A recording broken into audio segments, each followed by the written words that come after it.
A microprocessor is the brain inside a computer. It's made up of a microchip on an electronic card. Preparing the chip to be installed on the card is a delicate and precise operation.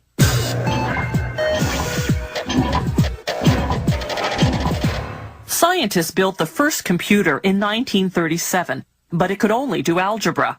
The first general-purpose computer in 1946 was the size of 20 refrigerators.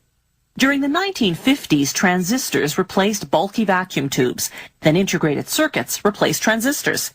But the biggest breakthrough came in 1971 with the microprocessor. All the components on one minuscule chip. That's what made the personal computer possible.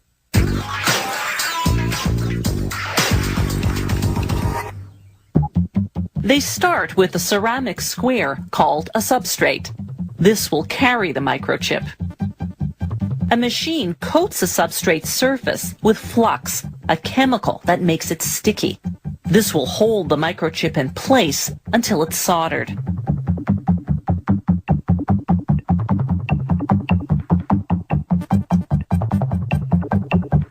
The factory receives the microchips ready-made, with all the circuits in place. They place a microchip on each substrate.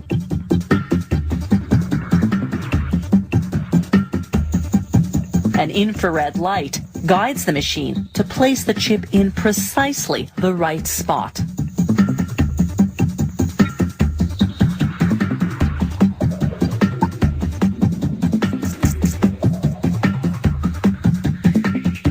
They pull a sample from the production line to further verify the positioning with a microscope.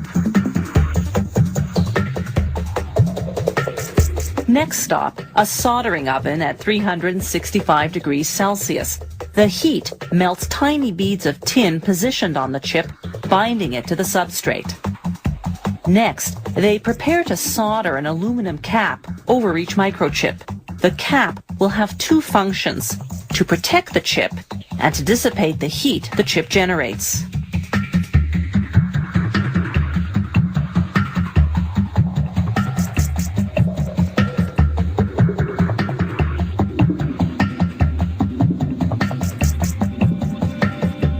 A robotic arm picks up 4 caps at a time and positions them over the microchips.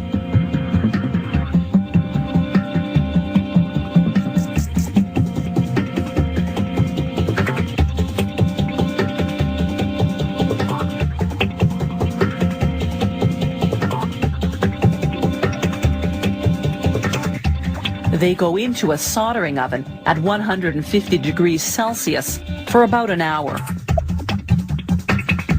The next step is to create the electrical connections that will later link the microprocessor to the computer's electronic card. They start with tiny cylindrical pieces of tin called columns. Tin conducts electricity. A giant suctioning sieve vibrates the columns until they fall through the holes. This lines them up vertically so that they can be attached to the substrate. A machine spreads a thick adhesive paste, then attaches the vertical columns in it from underneath.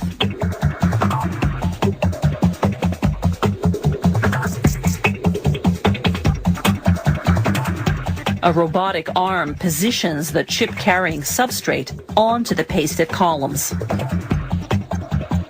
The result is a microchip with 1,000 connections.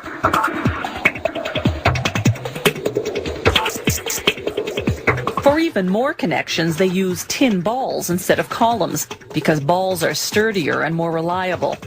They too go through a suctioning sieve, only instead of paste, they're stuck on with flux, that sticky chemical used earlier to position the microchip onto the substrate.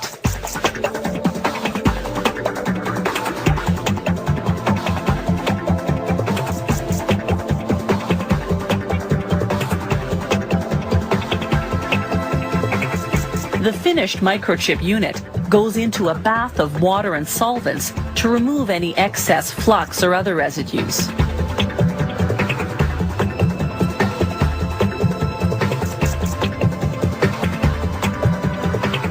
Last stop, quality control testing.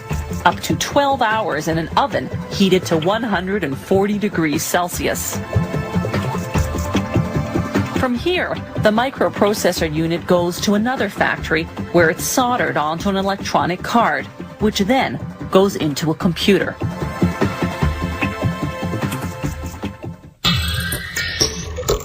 If you have any comments about the show, or if you'd like to suggest topics for future shows, drop us a line at www.howitismade.net.